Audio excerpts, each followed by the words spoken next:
the best talents we can see in Serie A in this moment, but Real Madrid have included 2 clauses into the contract. Hey guys, welcome back to the channel. Fabrizio Romano here as always to keep you posted on the transfer market. Today guys, many things to mention from John Duran, what happened in the summer, fantastic impact for him, but also Trent Alexander-Arnold, Sergio Ramos and more. Let's jump into it together.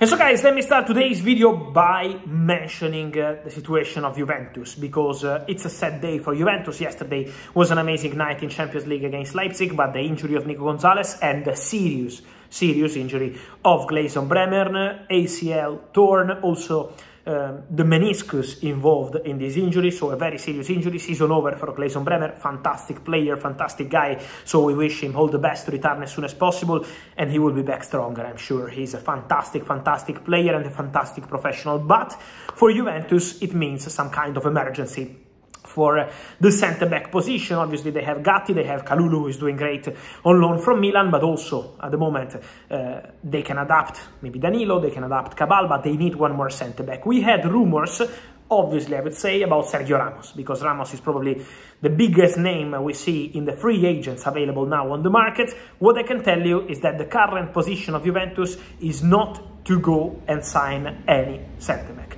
So despite the stories on Ramos, despite the stories on other centre-backs on a free transfer, Juventus at the moment are not exploring the free agents market. Juventus consider to sign a new centre-back in January, so to take some time.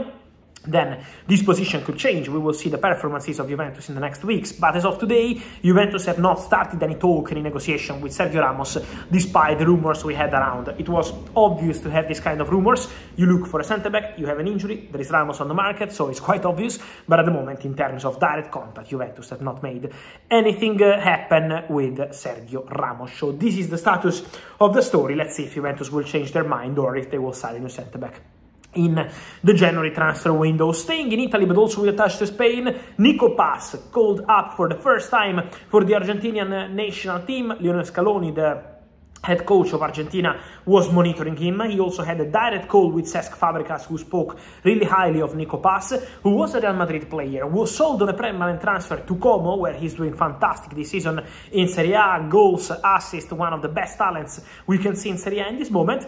But Real Madrid have included 2 clauses into the contract with Como for Nico Paz. One clause is a sell-on clause, 50%. So in case of future move, Real Madrid will receive 50% for Nico Paz. And this was a very smart move, but also probably smarter the other one, because Real Madrid had included the buyback clause. So Real Madrid received 6.5 million euros for Nico Paz, but they have a buyback clause. For Nico, they believe internally at Real Madrid that keeping the control of such a talent like Nico Paz is too important for the future of the club, because Nico is considered a fantastic player. Then Real Madrid decided to sell him because he wanted to play, because he wanted to find consistent game time. He didn't want to sit on the bench for the whole season. At Real Madrid they have many fantastic players, so there was no space for Nico Paz, but Real Madrid only accepted that condition, okay, permanent sale, with a buyback clause. And so Real Madrid maintain a sort of control on Nico Paz, and Nico Paz is obviously aware of Real Madrid attention. I mean, Real Madrid are really monitoring what Nico Paz is doing. Real Madrid are following every single game of Nico Paz, and so congrats to Como, because they signed a fantastic talent, and many other clubs around Europe probably were sleeping on this one, because Nico has always been a special talent. But it's important to say that Real Madrid maintain a control on the player. So we will see what happens next. Congratulations to Nico Paz for the first goal with the Argentinian national team. And we stay on a South American talent, but in this case is John Duran, one of the best young strikers in Europe in this moment. He's almost never starting for Aston Villa, but every time he enters the pitch he makes an impact, scoring goals and goals and goals. It's impressive what he's doing. Fantastic goal against Bayern to Manuel Neuer, legend of the game, with that lob for Aston Villa, historical night for Aston Villa. But John Duran was really close to becoming a new Chelsea player at some point over the summer transfer window. It was before the beginning of the Euros. In that moment, early June, Chelsea and Aston Villa almost agreed on every term of the deal for John Duran to Chelsea, and there was a player included in the deal. The player included was Conor Gallagher. So between the two clubs, they wanted to do this swap deal. Conor Gallagher, who was a priority target for Unai Emery for Aston Villa, and John Duran to Chelsea. What happened is that the real issue of this story was Conor Gallagher. Conor Gallagher rejected a move to Aston Villa. Conor Gallagher didn't want to move to Aston Villa.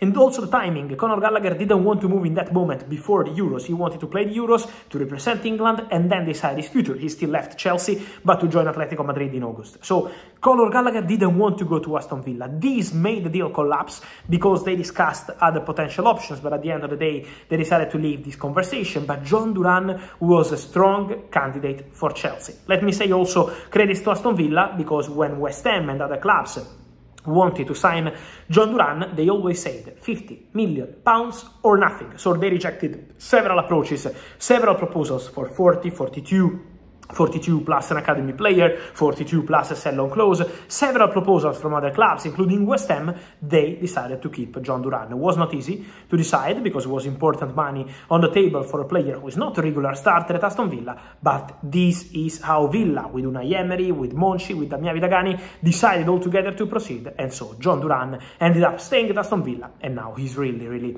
doing fantastic, but he was very close to joining Chelsea in the summer. And then guys, today, after rumors from Spain, I keep receiving many of your questions on Trent Alexander-Arnold. In Spain, we heard about contacts with Real Madrid. Guys, let me tell you that since March, the situation has not changed. Real Madrid maintain their interest in the situation of Trent Alexander-Arnold. What I'm told is that today, Real Madrid are not negotiating with Trent Alexander-Arnold, are not discussing terms of a contract, are not discussing a salary, are not discussing a project. So we are not at advanced stages or concrete stages of this story. But the interest of Real Madrid is something I've been mentioning to you for months. Since March. So the interest of Real Madrid is still there. They appreciate Alexander-Arnold. They like Alexander-Arnold. They are always super attentive to top players in general, especially if they are out of contract. And so Real Madrid's attention for Alexander-Arnold remains. Then, to see what's going to happen in the summer depends on Liverpool. Because Liverpool have the priority, Liverpool are talking to Alexander-Arnold, Liverpool are going to have more conversations with Alexander-Arnold, and then we will see what they decide, the player, the club, together. But the priority remains for Liverpool. Real Madrid are following the situation, monitoring the situation, but not today, since March. So Real Madrid are always very attentive, especially in this case of Alexander-Arnold, because they consider him a fantastic player. But at the moment, we are not yet to any advanced stage of the story for Trent and Real Madrid. And so guys, let me know your thoughts on all these stories, from Nico Pass to Sergio Ramos, which club should go for him, still a free agent. Sergio Ramos, and then the story of the situation of John Duran with Chelsea. Guys, I wait for your opinion here in comments. Remember to like this video, turn on the notification bell, subscribe to the channel. See you soon. Ciao.